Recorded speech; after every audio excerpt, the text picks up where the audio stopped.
دھیان سے سن لو، دھیان سے۔ ہماری بیوی ہمارے لیے اپنی ماں کو چھوڑ کے آئی ہے، باپ کو چھوڑ کے آئی ہے، ساری بہنوں کو چھوڑ کے آئی ہے، سارے بھائیوں کو چھوڑ کے آئی ہے، کل رشتہ داروں کو چھوڑ کے آئی ہے ہمارے لیے، ہماری وجہ سے سب کی قربانی دے دی۔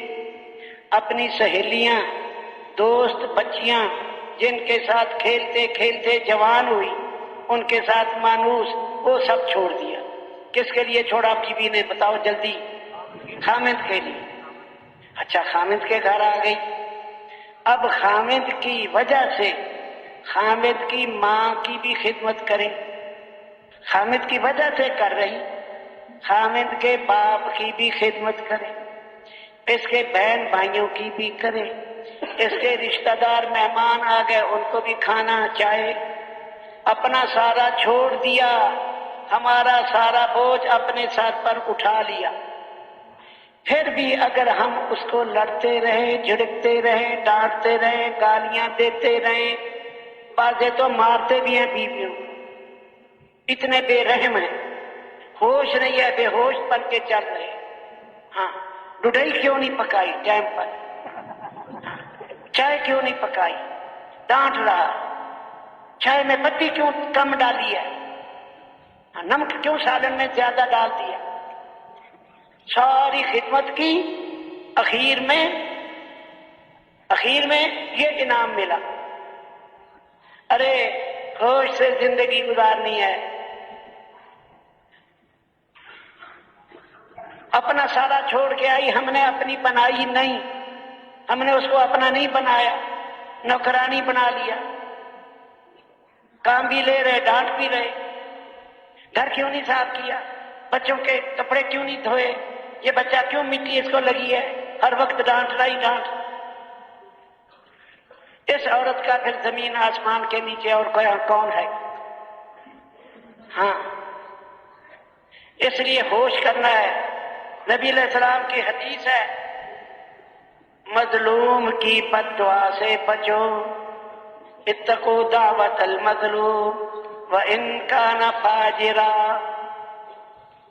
مظلوم کی بد دعا سے بچو، چاہے یہ فاسق، فاجر، گنہگار کیوں نہ ہو۔ ففجورہ علی نفسہ، اس کا گناہ اس کے اپنے اوپر ہے، تم اس کی بد دعا سے بچو۔ ایک حدیث میں مظلوم کی بد دعا آسمانوں تک، بادلوں سے بھی اوپر اٹھا لی جاتی ہے، اٹھا لی جاتی ہے۔ ایک آدمی کی بیوی ذرا اس کے آگے اونچا بول لیتی تھی، اونچا۔ وہ اپنی بیوی کی شکایت لے کر آیا حضرت عمر رضی اللہ عنہ کے پاس، میں اس کا کیا علاج کروں، اونچا بولتی ہے میرے آگے۔ جب حضرت عمر کے دروازے پہ پہنچا، ابھی دروازہ نہیں کھٹکھٹایا، حضرت عمر کی بیوی ان کے آگے اونچا اونچا بول رہی تھی۔ جس سے علاج پوچھنے آیا اسی کی بیوی اس کے آگے اونچا بول رہی تھی۔ دیواریں چھوٹی چھوٹی ہوتی تھی، دیواریں، آواز باہر آ رہی تھی۔ اس نے سوچا یہ مجھے کیا علاج بتائے گا، جس کی اپنی بیوی اس کے آگے اونچا بولتی۔ اخیر اس نے پھر بھی دروازہ کھٹکھٹایا، حضرت عمر باہر آئے، اس نے بات واضح کر دی، میری بیوی میرے آگے اونچا بولتی، میں آپ کے پاس علاج پوچھنے آیا تو اندر جناب کی اہلیہ بھی اونچا اونچا بول رہی تھی آپ کے آگے۔ پہلے تو میں واپس جانے لگا، پھر میں نے چل آیا ہوں اب پوچھی۔ حضرت عمر نے کہا میں اس کے اونچا بولنے پر صبر کرتا ہوں، اس لیے کہ اس کے میرے اوپر احسانات بہت ہیں، میری بیوی کے میرے اوپر احسانات بہت ہیں۔ کیا احسانات؟ کانت طباخۃ لی، یہ میرے لیے مجھے روٹیاں پکا پکا کے کھلاتی ہے، مفت میں، بغیر پیسوں کے روٹیاں پکا پکا کے کھلاتی ہے، نہیں سالن پکا پکا کے کھلاتی ہے، کانت خبازۃ لی، میرے لیے روٹیاں بھی پکا کے کھلاتی ہے، سالن بھی پکا کے کھلاتی ہے بغیر پیسوں کے، میری باورچن بنی ہوئی ہے۔